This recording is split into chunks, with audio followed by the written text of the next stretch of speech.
Saudações! Bem, estamos de volta aqui para continuar conversando sobre o continente africano. Olá! Chegamos no ciclo final. Tudo bem? Como vai você? Estudando muito? Se preparando para essas provas que vêm pela frente? Tudo direitinho? Meus queridos alunos, companheiros de jornada. E saudações a todos! Oi! Lennon caiu aqui, no portão do edifício da Cota, em 1981. Foi assim que François Mitterrand não resistiu. O assassino continuou parado. Nesse nosso passeio entre o século XX e o século XXI. Queridos, estamos de volta sobre algo que é extremamente atual. Oi! E aí, moçada? Jornada pela China contemporânea. A gente está conversando sobre islamismo. Galera, tudo bem? Saudações a todos. Saudações a todos vocês, meus companheiros dessa jornada insólita.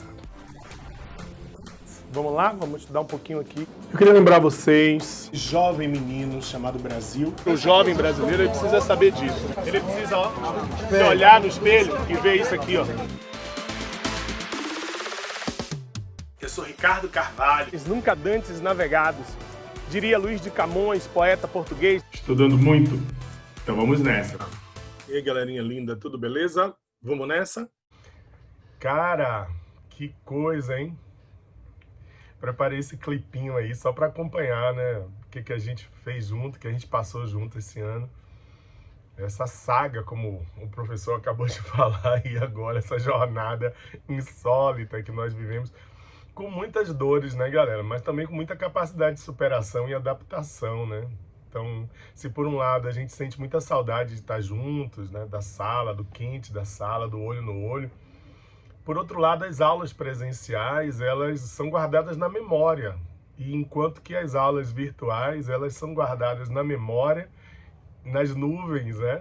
Nos links, nas plataformas, elas são eternas. Então a gente está vivendo esse momento agora. Para quem está vendo esse vídeo daqui a, sei lá, 5 anos, a gente está vivendo a pandemia. Mas por outro lado, esse material vai ficar aí à disposição para revisões, né? Visões e revisões para sempre.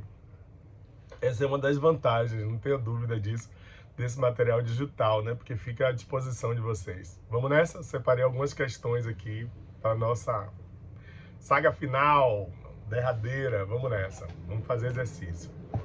Não podemos negar que a nova ordem que está se desenhando começou a sua gestação dentro da Guerra Fria.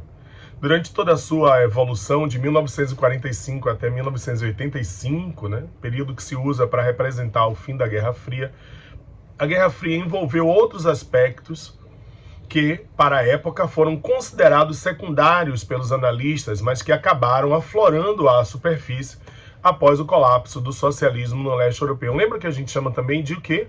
Socialismo real, né? A experiência socialista do século XX. Talvez o aspecto mais marcante das relações internacionais nos últimos anos tenha sido o deslocamento da preocupação essencial com a questão militar e a guerra nuclear, que foi dando lugar a uma preocupação mais urgente com os movimentos da economia mundial. Olha que bacana. A geopolítica da nova ordem mundial diferenciou-se do cenário configurado no âmbito da ordem da Guerra Fria. Por quê? Qual é a diferença entre esses dois momentos, né, do mundo contemporâneo? A multiplicação dos centros de disputa global. Ou eu falei muitas vezes disso, né, galerinha? De que nós substituímos o mundo bipolar para o mundo multipolar. Todo mundo esperava, até falei para vocês que eu esperava que com o fim da Guerra Fria a gente tivesse perdido a Guerra Fria, né? Os americanos ganharam, o capitalismo venceu. Não foi bem assim. Na verdade, o mundo bipolar deu lugar ao mundo multipolar. A alteração dos núcleos do poder, não é verdade? Europa, Estados Unidos, China e União Soviética continuam no comando. Proliferação dos conflitos armados de grande porte também é falso, embora a gente ainda tenha pelo menos 35 guerras acontecendo no mundo, não houve, né, grandes conflitos planetários como a Primeira e a Segunda Guerra Mundial. Eliminação das intervenções imperialistas, kkk, né? Infelizmente, vocês estão vendo aí várias ações, tanto dos Estados Unidos como na União Soviética, interferindo nas guerras do Oriente Médio, né, nos conflitos chamados pós-soviéticos, né, na região do que era a antiga União Soviética, e depois virou SEI, Comunidade dos Estados Independentes, depois virou Federação Russa. e bipartidarização do sistema econômico. Muito pelo contrário, não existe hoje dois modelos capitalista e socialista.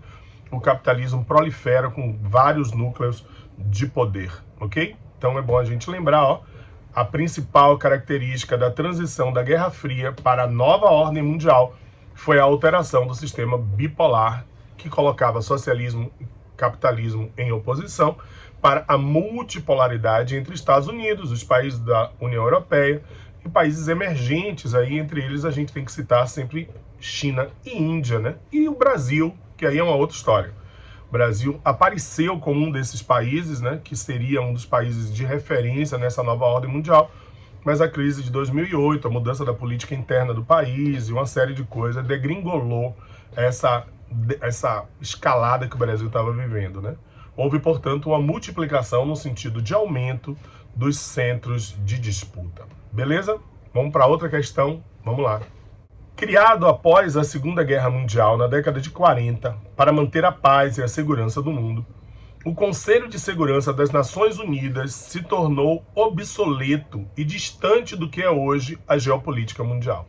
Claro, são os 4 vencedores da Segunda Guerra Mundial: Estados Unidos, França, Inglaterra e Rússia, e a China, que entra no início dos anos 70, completamente fora do contexto do que era, né, 1945 para o que é o mundo de hoje. Então, completamente fora de contexto, realmente está certíssimo. Na avaliação não só do Brasil, mas de outros países com a ambição de ocupar uma vaga permanente, com destaque para a Índia, Japão, Alemanha e outras nações, né, entre elas algumas nações africanas e o Brasil, né? Esse é um texto de 2011, mas que é absolutamente concernente com o quadro do Conselho de Segurança da ONU hoje. A avaliação de que o Conselho de Segurança da ONU tenha se tornado obsoleto deve-se às mudanças que configuram o atual panorama político mundial, no caso, né, pela descentralização da política econômica europeia.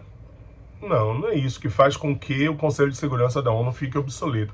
Pelo surgimento de novas potências e países emergentes. Tá dito no texto, né, galera? Ele cita já aí Japão, Alemanha, né, Índia, a China já está no Conselho de Segurança, o Brasil, que vinha numa ascensão rápida, né, a África do Sul, né, que faz parte do BRICS e que de alguma forma também representa uma dessas forças emergentes. Então, letra B, a correta, não é isso aí? Pela formação do bloco econômico dos países do Sul, BRICS não é país do Sul. BRICS é Brasil, Rússia, Índia, China e West South Africa. África do Sul, meu inglês é um negócio fantástico, né? South Africa, África do Sul, né? E pelo maior controle da economia no modelo planificado. Pô, cara, isso era o sonho dos socialistas, né? Uma economia planificada. Já foi, né? O sonho socialista, chamado socialismo real, degringolou rapidamente. E a letra E, pela derrocada da perspectiva liberal nas resoluções políticas. Pelo amor de Deus, né, moçada? O capitalismo está no seu estado puro aí, funcionando, vitorioso. Eu não vejo no horizonte muita perspectiva de uma alternativa ao capitalismo. É duro dizer isso. Alguém que teve como eu uma formação de movimento estudantil e etc, ia ter que assumir de que realmente, sinto muito, mas o capitalismo está na sua melhor forma, no seu melhor momento, e o pensamento liberal e a perspectiva liberal regendo as decisões políticas no mundo inteiro. Então tá aí a letra B. O Conselho de Segurança da ONU é formado pelos Estados Unidos, França, Rússia, Reino Unido, Inglaterra, né, e China. Tio Rick já falou isso aqui. Com exceção desse último país, todos os demais saíram como vencedores da Segunda Guerra Mundial e entraram no período seguinte com a maior influência política. Lá, cara, em 46, não em 2000, vou fazer de conta que a gente já passou, né? Não agora, em 2025, para o cara que está assistindo achar que eu fiz o vídeo agora. Não agora, em 2025, né? Prestes a entrar em 2026. No entanto, esse panorama encontra-se desatualizado. E embora o poderio econômico esteja concentrado ainda nos Estados Unidos, a China caminhando rápido, né, para tomar esse lugar, o poder político caminha entre vários outros países que emergiram ou que ressurgiram, como foi o caso da Alemanha, hoje grande potência econômica, o Japão se recuperando muito rápido, né, da crise, e alguns países emergentes, incluindo o Brasil. Vamos ver, né, o que acontece aí nos próximos anos.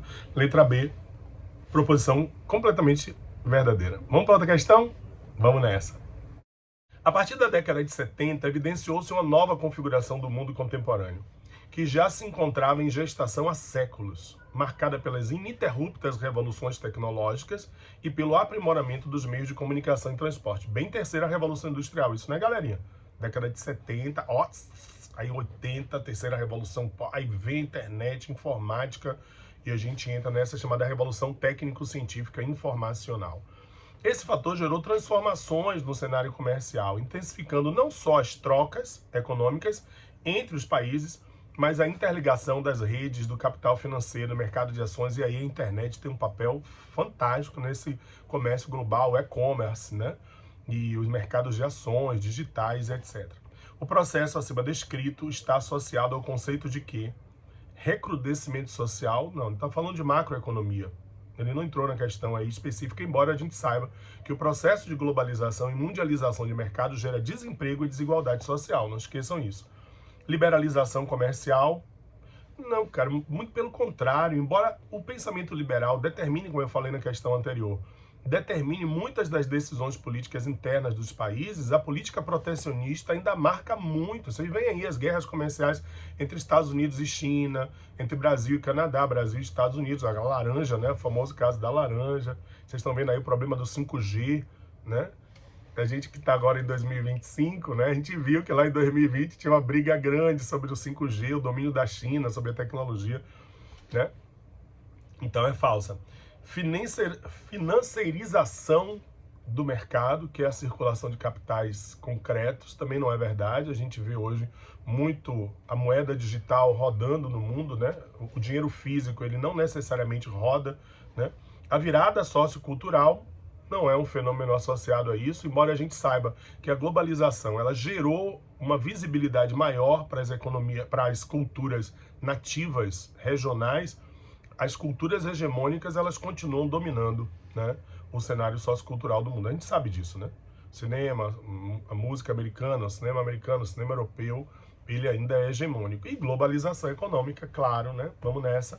A maior interligação dos instrumentos técnicos e a formação da rede comercial e financeira são fatores relacionados com o processo de globalização em sua dimensão econômica. A letra E é a proposição verdadeira. E assim, chegamos aqui no nosso derradeiro encontro do processo do currículo. A gente vai continuar junto, né? Tem aí encontros, revisões e até a prova, né? As provas ainda de janeiro.